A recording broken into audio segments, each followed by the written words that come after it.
दोस्तों कुछ चौंकाने वाले आंकड़े वन रैंक वन पेंस 3 के आपके सामने रखना चाहता हूं।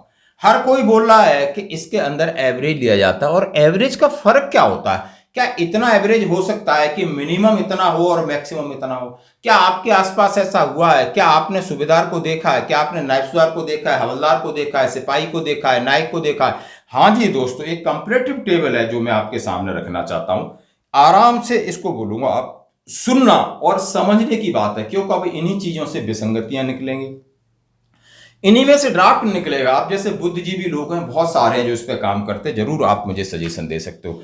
तो दोस्तों इफेक्टिव फ्रॉम 1/7/2024 सिपाही, जैसे आप टेबल पे देख सकते हो, रैंक सिपाही 17 साल का है। ओआरओपी पेंशन 1/7/2014 में उसकी 6,665 बनती है, आपने देख लिया। अब उसको 1 जनवरी 2016 में 2.57 से करते हैं तो 17,129 बनती है। उसको बढ़ाकर ओआरओपी 2 में 18,807 कर दी जाती है। 18,807 को 20,450 किस तरह की से की गई है, ये देखने वाली बात है। अभी आप देख सकते हो उसमें क्या है, मिनिमम पेंशन बेस ईयर 2023। अब बेस ईयर क्या लिया था? 2023। अब 2023 में लेंथ ऑफ सर्विस और रैंक के बहुत सारा डाटा इकट्ठा किया, मिनिमम डाटा और मैक्सिमम डाटा का ब्लॉक बनाया, उसको मीन किया। अब ये कह रहे हैं कि मिनिमम 18,050 था और मैक्सिमम 22,850।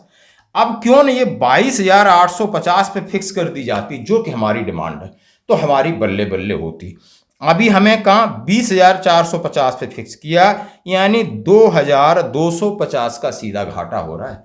और जबकि ये पॉलिसी बन चुकी थी 2014 के अंदर कि मैक्सिमम लिया जाए, मैक्सिमम, और मैक्सिमम से आपके सामने मैक्सिमम पेंशन बेस ईयर 2023 को रख सकते हैं, तो एक सिपाही की पेंशन 22,850 होती, और जो आपको फायदा 1,643 का फायदा हो रहा है, लगभग ये फायदा आपको जाकर के 4,000 का फायदा होता, सीधा 4,000 का फायदा होता। और ये ही है ओआरओपी, असली ओआरओपी ये है, और इसका मूल मतलब ये है। अब इन्होंने क्या किया है कि 18,050 और 22,000 का मीन करके 20,450 पर हमको फिक्स कर दिया है, इसलिए अब वो जो फायदा है वो घट करके 1,643 हो गया। अभी मैं बात करता हूं सिपाही 19 साल वाले की। हाँ जी दोस्तों, वो 6,783 पे फिक्स होता है। ओआरओपी 1 यानी 2.57 फैक्टर से 17,432 पे जाता है। ओआरओपी 2 में 18,807 रख दिया जाता है। अब ओआरओपी 3 में 21,075 रखा जाता है, जबकि उसका मैक्सिमम बेस था 23,550, 23,550 और मिनिमम था 18,600। हाँ जी दोस्तों, बिल्कुल सीधा सीधा 5,000 का फर्क पड़ रहा था, वो 5,000 का फर्क आकर के आधे से भी कम रह गया है। ये है असली वाली ओआरओपी। हाँ जी दोस्तों, इसकी बात की जा रही है। अब मैं बात नाइक है, 17 साल का है और ओआरओपी में उसकी 1 में 1 जुलाई 2014 को 7,170 थी, वो 2.57 से 18,427 बन जाती है। अब ओआरओपी 2 में उसको 20,107 पे फिक्स कर दिया जाता है। अब यहां से जो कहानी शुरू होती है वो ओआरओपी 3 की होती है, और 3 में उसको 22,175 पर फिक्स किया जाता है, जबकि वो 24,450 पे फिक्स होना चाहिए था। यानी मिनिमम था 19,900 और मैक्सिमम था 24,450। हाँ जी दोस्तों, और आप समझ सकते हो, तो और इसकी बढ़ोतरी सीधी सीधी 4,450 होनी चाहिए थी, जो कि 2,068 हुई, यानी सीधा सीधा 2,000 काटा। ये है जवानों की असली ओआरओपी, और क्या फायदा आप समझ रहे हो। अभी नायक 22 साल पे आ जाइए। नायक 22 साल का ओआरओपी पेंशन 1/7/2014 में 7,170 थी, उसको 2.57 18,427, और ओआरओपी 2 में 21,244, ओआरओपी 3 में 23,925 बनती है, और उसका मैक्सिमम कितना जाता है 26,750, और मिनिमम 21,100। 5,000 का फर्क पड़ रहा है, ये भी तो सोचने वाली बात है। यानी मिनिमम में इतना माइनस कैसे हो सकता है, सोचनी बात है। और ये इसकी सीधी सीधी बढ़ोतरी होती है 2,681, यानी 23,925 नहीं 26,750, यानी यानी जो बढ़ोतरी थी लगभग 3,000 के आसपास से ऊपर होनी चाहिए थी। यानी जब इसकी बढ़ोतरी OROP2 से मैं कहता तो 5,000 5,500 की बढ़ोतरी बन रही थी नाइक 22 साल वाले की। हवलदार 19 साल वाला यानी जिसका OROP में 7,693 था और 2.57 से 19,771 बना। OROP2 में 21,782 दिया गया। OROP3 में 23,475 मिल गया। मिनिमम 21,400 था और मैक्सिमम 25,550 था, जो कि बढ़ोतरी 1,693 दिख रही है और लगभग इसकी बढ़ोतरी हो रही थी 4,000 का। अब बात करूंगा हवलदार 24 साल वाले की।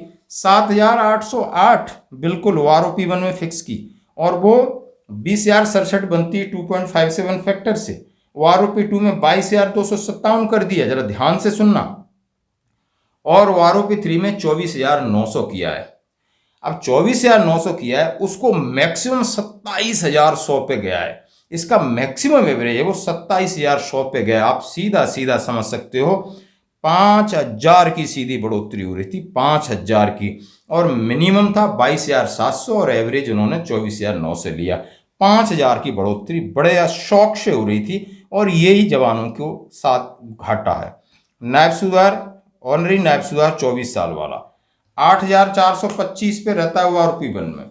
2.57 से 21,652 पे रहता है। OROP2 में 23,750 पे फिक्स होती है और OROP3 में 25,300 पे फिक्स होती है। मैक्सिमम जाता है उसका 26,800 आंकड़ा जाता है और मिनिमम 23,800। यानी यहाँ 1,550 दिखा रहे हैं और ये 3,500 की लगभग बढ़ोतरी होती है। ऑनलाइन नायब सूबेदार 26 साल 8,783 8,783 को 2.57 से करते हैं तो 22,572 बनता है। और 22,572 OROP2 में 23,750 मिलती है तो 26,050 मिलती है OROP3 में। अब सीधा 2,300 की बढ़ोतरी है। अब इसका एवरेजिंग मिनिमम 24,500 और मैक्सिमम 27,600। 27,600 यानी आप समझ सकते हो कि 4,000 का फायदा सीधा सीधा हो रहा था। चार किसी का भी अभी तक 4,5 और ये जो मैक्सिमम एवरेज लेने से हमें सीधा घाटा हो रहा है 50% का दोस्तों, जैसा कि आप देख सकते हो। अब मैं नायब सूबेदार 26 साल वाले की बात करूंगा जिसका 10,405 थी, 26,771 पे पहुंचता है। OROP1 में OROP2 में माइनस कम हो जाता है 24,825, फिर OROP3 में 27,625 पे पहुंचता है। और इसका मिनिमम मैक्सिमम देखते हैं, मैक्सिमम 28,450 पे जाता है और मिनिमम 26,800 पे जाता है। यदि आप नॉर्मल देखते हैं तब भी इसमें 4 से 4,500 का फायदा है। नायब सूबेदार 28 साल का है, 10,742 था OROP1 में। 2.57 से 27,607 पे जाता है, फिर 26,75 पे OROP2 पे फिक्स करते हैं। OROP3 में 28,450 पे फिक्स करते हैं और इसका मैक्सिमम 29,300 पे जाता है और 27,600 इसका मिनिमम है। एवरेज इसका 28,450 निकलता है। 2,375 की बढ़ोतरी हो रही है। लगभग ये 5,000 की बढ़ोतरी आप देखने को मिलती दोस्तों। अब मैं बात कर रहा हूं सूबेदार 28 साल वाले की। हाँ जी दोस्तों, OROP1 में 12,268 थी। OROP1 को 2.57 से 1 जनवरी 2016 से 31,529। OROP2 में 29,700। OROP3 में 32,050 रखी है। अब इसका मैक्सिमम 33,000 और मिनिमम 31,000। ये बिल्कुल 350 की बढ़ोतरी। यहाँ पर सभी जेसीओ पुराने वाले सब मार खा रहे हैं। नए वालों को बढ़ोतरी हुई है दोस्तों। नए वालों को 2,000, नए वालों को कम से कम 5,000 की बढ़ोतरी होनी चाहिए और पुराने वालों की भी बढ़ोतरी होनी चाहिए था। यहाँ गड़बड़ हुआ है सबसे बड़ा। यदि सूबेदार 30 साल के हैं तो 12,690 आपका OROP1 एक साथ 2014 को, फिर 2.57 फैक्टर 1 जनवरी 2016 को वो 32,613 फिगर बनते हैं। OROP2 में कम कर दी गई है, 31,000 किया है। OROP3 में 33,025 थोड़ा बहुत बढ़ाया है और इसका मैक्सिमम 34 पे गया था और मिनिमम 32 पे गया था, इसलिए इसकी बढ़ोतरी हुई है कम। अब मैं सूबेदार मेजर 30 साल वाले की 13,045 था और 33,526 1 जनवरी 2016 को होता है और OROP2 में 31,625 पे रखते हैं। OROP 3 में 34,125 पे रखते हैं और मैक्सिमम इसका 35,650 पे जाता है और मिनिमम 32,600 पे जाता है। 2,500 की बढ़ोतरी दिख रही है। लेफ्टिनेंट का और कैप्टन का आप देख सकते हो 16,090, 41,351 और इसको रखा 41,200 पे। OROP 3 में 43,725 और मैक्सिमम इसका 45,000 जा रहा था, तो इसकी भी बढ़ोतरी आप देख सकते हो। तो दोस्तों ये वो टेबल है जिसमें आपको ये अंदाज़ा लगना चाहिए कि असली हमारी लड़ाई क्या थी। हमारी लड़ाई थी हमें मैक्सिमम पे रखा जाए। यदि हम मैक्सिमम पे रख सकते हैं तो सिपाही से लगा करके सूबेदार मेजर तक किसी की भी 5,000 से कम नहीं बढ़ती है। और यही फंडा है, यही फंडा है। ये नहीं कि आपने 5 साल में OROP की इतनी लड़ाई लड़ी और आपका 1%, 1.5%, 2% बढ़ रहा है। नहीं, मतलब ये है, इस फॉर्मूला को इसलिए लाया गया था कि जो सर्विंग के दौरान है उनको 3% का इंक्रीमेंट मिलता है, यानी उनकी बेसिक सैलरी में 15% का उछाल होता है। यदि वो रिटायर्ड होते हैं तो वो आधा होकर 7.5% बनती है और लगभग इतनी सबकी एक रेशियो में बढ़नी चाहिए। जब तक आप इस तरीके का मैक्सिमम पे हमारे जवानों को नहीं ले जाते हो, हमारा फायदा नहीं होगा। ये इस बात की टेबल गवाह है। धन्यवाद।